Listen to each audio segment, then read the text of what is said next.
Chapter 12 पृष्ठीय क्षेत्रफल और आयतन। एक्सरसाइज 12.2 आयतन। Question number 7। एक ठोस में ऊंचाई 120 सेंटीमीटर और त्रिज्या 60 सेंटीमीटर वाला एक शंकु सम्मिलित है। तो एक आकृति शंकु की हो गई जिसकी ऊंचाई और त्रिज्या दी हुई है, जो 60 सेंटीमीटर त्रिज्या वाले एक अर्धगोले पर आरोपित है। तो एक अर्धगोला है,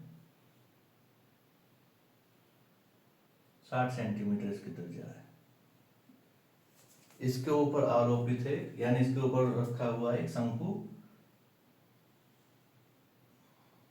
जिसकी त्रिज्या 60 सेंटीमीटर है और इसकी ऊंचाई 120 सेंटीमीटर है। इस ठोस को पानी से भरे हुए एक लंबवृत्तीय बेलन में इस प्रकार डाल दिया जाता है कि यह बेलन की तली को स्पर्श करे। तो एक बेलन है, कोई बेलनाकार बर्तन है,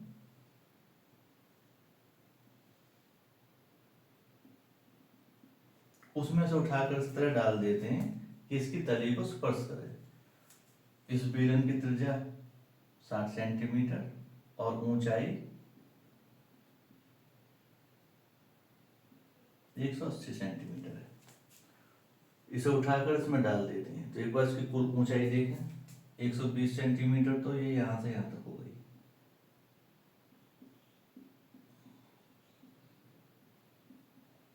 और नीचे से यहां तक जो इसकी त्रिज्या होगी 60 सेंटीमीटर। तो इसकी कुल ऊंचाई इसकी भी 180 सेंटीमीटर है, यानी ये आकृति पूरे के पूरे इस बेलन के अंदर आ जाएगी। तो उसके बाद एक नई आकृति बनेगी। ये खाली समझाने के लिए मैं सिर्फ मिटा देता हूं, और एक नई आकृति इसी में डाल देते हैं इसे।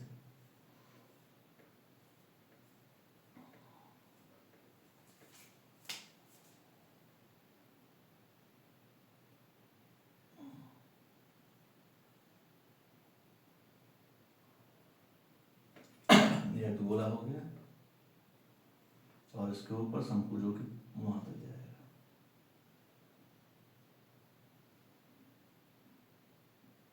ये आकृति है।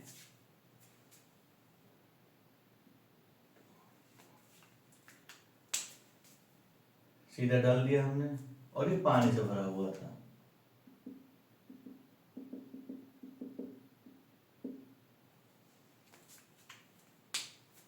यदि बेलन की त्रिज्या 60 सेंटीमीटर 180 सेंटीमीटर की ऊंचाई है, तो शेष बचे पानी का आयतन, पानी से भरा हुआ है, हमने इसमें आकृति डाल दी तो पानी बाहर निकल आएगा,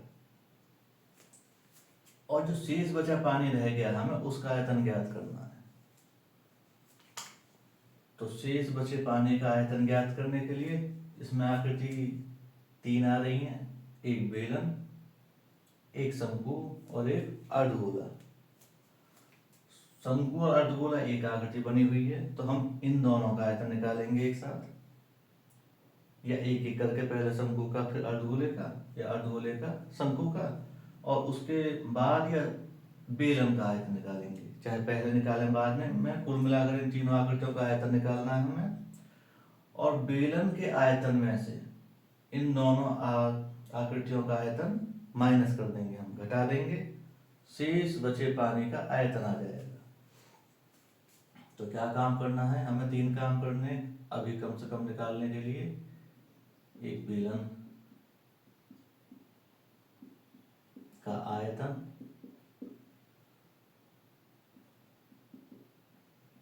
शंक्वाकार भाग का आयतन या आकृति का आयतन, और अर्धगोलाकार भाग का आयतन। ये समझो ए पॉइंट हो गया। उसके बाद हम बी में क्या करेंगे? हम माइनस कर देंगे, हम घटा देंगे। बेलन के आयतन में से इन दोनों का आयतन, शेष बचे पानी का आयतन निकल आएगा।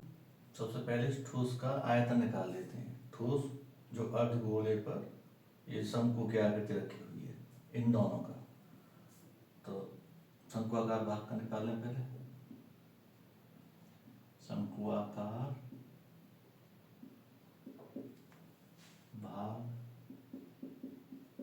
त्रिज्या,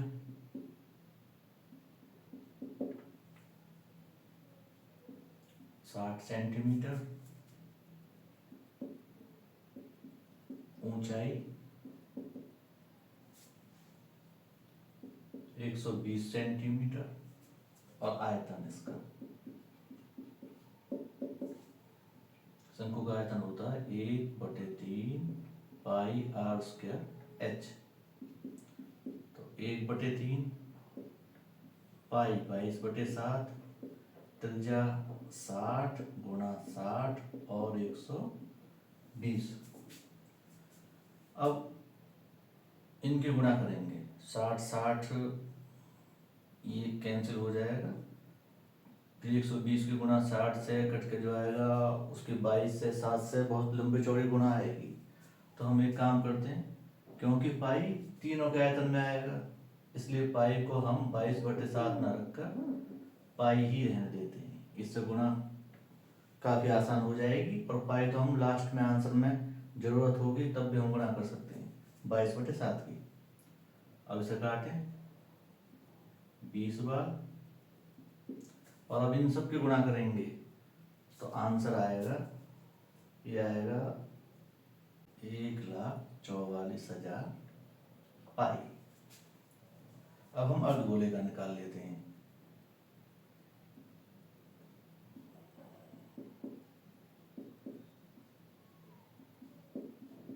अर्धगोले की त्रिज्या 60 सेंटीमीटर, आयतन, अर्धगोले का आयतन फॉर्मूला 2/3 पाई आर की घात 3। तो 2/3 पाई हमें पाई रखना है, 60 की 3 बार गुणा,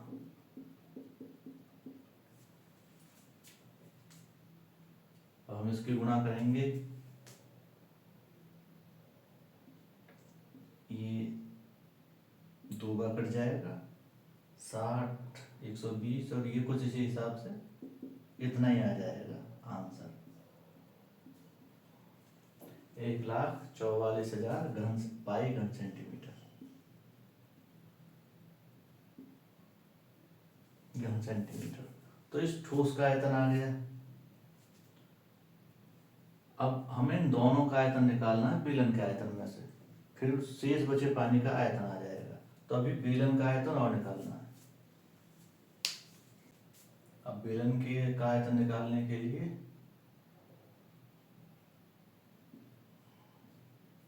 बेलना का भाग की त्रिज्या,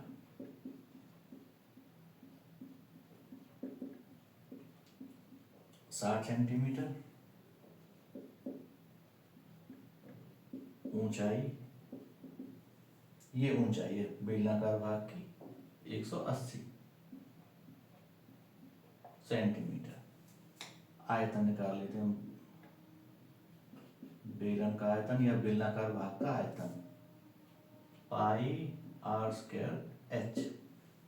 पाई पाई लेनी है, आर है 60 2 बार गुणा और 180, तो गुणा करके ये आ जाएगा 6,48,000 पाई घन सेंटीमीटर। अब हमें शेष बचे पानी का आयतन, क्योंकि वो ठोस हमने इसमें डाला पानी से भरे हुए इस गिलास में या जो भी बेलनाकार आकृति है, तो पानी काफी पानी बाहर निकल आएगा, खाली उतना पानी बचेगा जो इस खाली हिस्से में इधर हो इधर साइड में हो, बाकी की जगह ठोस आ गया। तो इसका आयतन निकालने के लिए लिख देंगे शेष बचे पानी का आयतन,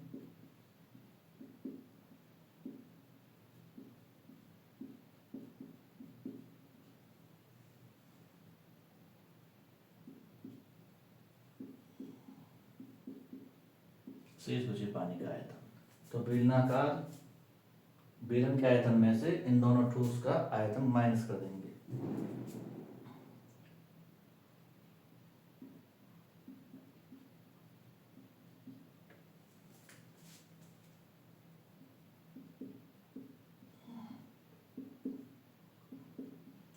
बेलनाकार भाग का आयतन घटा, यहाँ देखिए, शंक्वाकार भाग का आयतन, और एक और माइनस करना अर्धगोलाकार भाग का, अर्धगोलाकार भाग का आयतन। तो ये आ जाएगा, बेलनाकार भाग का आयतन है 6,48,000 पाई, माइनस शंक्वाकार भाग का आयतन है और अर्धगोलाकार दोनों का ही 1,44,000 है।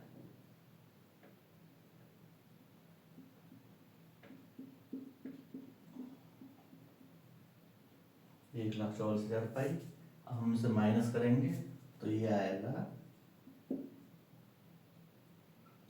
3,60,000 पाई घन सेंटीमीटर। अब या तो ये आंसर है, या आगे हल करना है तो 3,60,000 की 22/7 से गुणा कर देंगे, वो दूसरा आंसर आ जाएगा।